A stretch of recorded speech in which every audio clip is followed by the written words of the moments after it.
Gospod Odlazek obvladuje pravzaprav monopolno, razen državnega radija, ne, res vse radijske postaje ima tudi tisk, na televizijo dela, ne, na drugi strani imamo... Več televizij dela, več televizij. Ja, ne, to je malo nevarno. No. Zanimivo je, da so... Še posebej, če vemo, da je v preteklosti ga je celo Računsko sodišče uradno ulovilo, ko je goljufal za to, da je z velikanskimi popusti za glase sofinanciral kampanjo Marjana Šarca.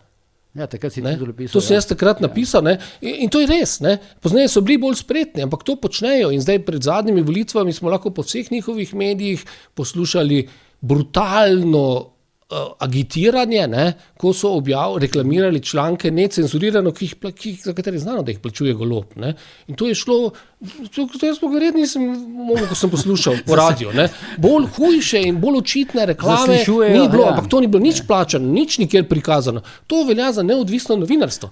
In to, pazite, ko govorijo v zakonu nam danes o spodbujanju neodvisnega novinarstva in avtonomnega, govorijo o tem.